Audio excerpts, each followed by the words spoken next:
Just before the video starts, I wanted to let you guys know that this video is split into two parts. The first part, and quite a big bulk of it, is rounding up all of the new features and content that they mentioned in their content update in my own style. And the second part is giving my thoughts and analysis on it, so feel free to skip around, but it'd be appreciated obviously if you could watch the whole video. Anyways, let's get on with it. Season 6 is fast approaching, with 6 new sea forts to tackle the undead, a brand new Pirate Legend experience, and many new rewards to earn. Sit back as we delve into everything that will be coming on March 10th and beyond in Sea of Thieves Season 6. With Season 6, we get new, on-demand, haunted sea forts.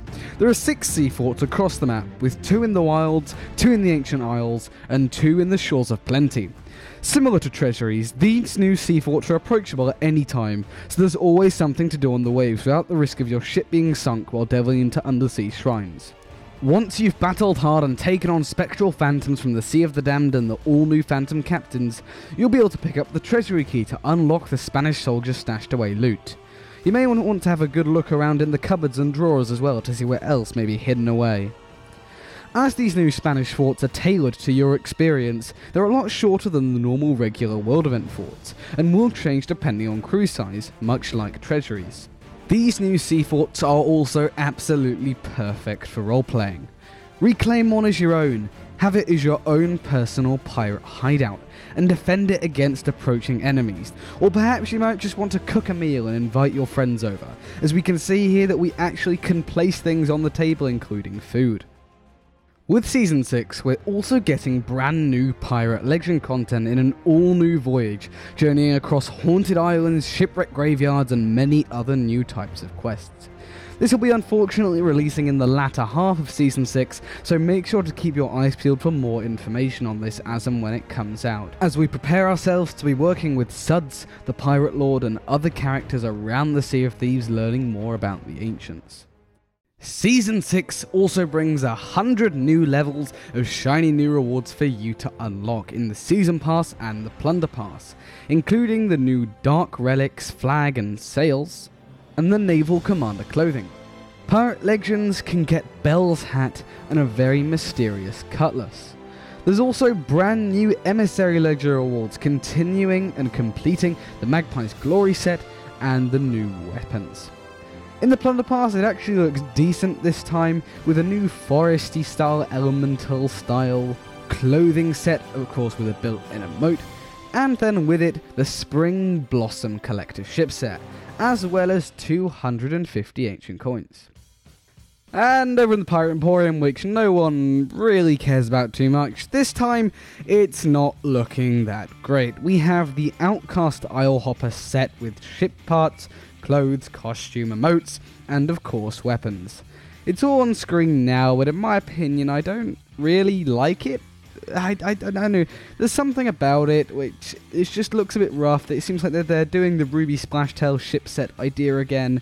It looks too jagged, and the collector stuff, the colours are all over the place. Like, they look really unsaturated, as you can see here.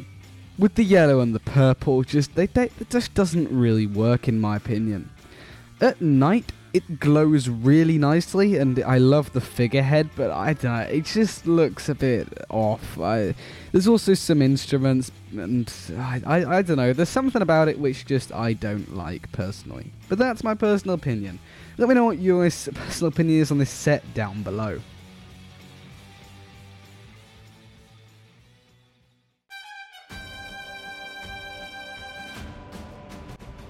So get ready to conquer new spectral sea forts, journey across ancient legends discovering the history of the Sea of Thieves, and earn brand new rewards in Sea of Thieves Season 6 launching March 10th. Right then, now we've had a look at that, let's switch to some of the more interesting clips and analyse them, because there's a couple things you guys may not have noticed in that.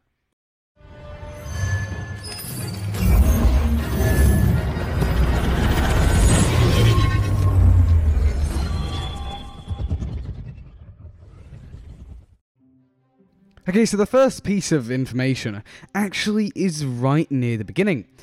And it's right there. Did you see it? we can see DeMarco buy some rum bottles. Now, to some people, this must be really insignificant, but we know the arena is ending, and so we know that DeMarco will still be in the game, so who knows what's going to happen to him? Is he going to become a drunkard?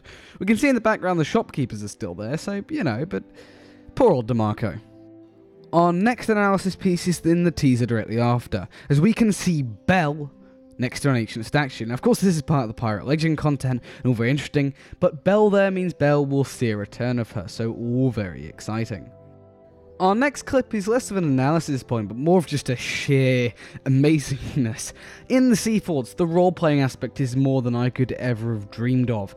Firstly, we can see obviously the map table on the wall, something we've never really seen before, but the ability to obviously not officially claim a sea fort as your own, but sort of, as they said, roleplay in it, defend it against enemies, and you can cook on it. 4 stoves, a thing we've never seen before, utilising the kitchen there to cook 4 things at once. Great for fishing there, for the Hunter's Call.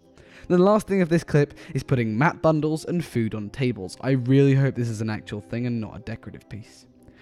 Our next thing is the Pirate Legend this clip here, I mean, come on, look how, epic it looks. I mean, even here, the shipwreck graveyards, these 2 bits with the storm and the haunted fort, sea fort or whatever, and the ghost ships surrounding it, and delving into shipwrecks, the Pirate Legend content just looks absolutely insane. It really, truly is a Tall Tales style experience, and obviously we can see Belle there again, next to some sort of ancient statue by the looks of things that we're utilising the Freeman's Lantern, so it's some form of memory. The third character we see is our good friend Suds, of course, from the Stars of a Thief Tall Tale in the Shores of Gold set, and the North Star Sea Post. And also a few journals around the map. Really excited to see where he goes, and we can obviously see the Pirate Lord here holding the Veil of the Ancients. That's mainly all the clips that I can really take anything from that they didn't mention in the content update, but this season, I have mixed feelings about. Whilst technically speaking, you could argue that this will be the biggest season yet, obviously Ish a Pirate's Life, but in terms of physical content, replayability and all that, it's the biggest season. I have mixed feelings. As a content creator, it makes me happy that the updates are staggered, because I don't need to, rush around, videos on loads of different aspects of the update. I can sort of focus, this Thursday, it's just the Sea Fort, so I can do guides and stuff on that. Then a new adventure will launch, and I think the game says 3 weeks currently.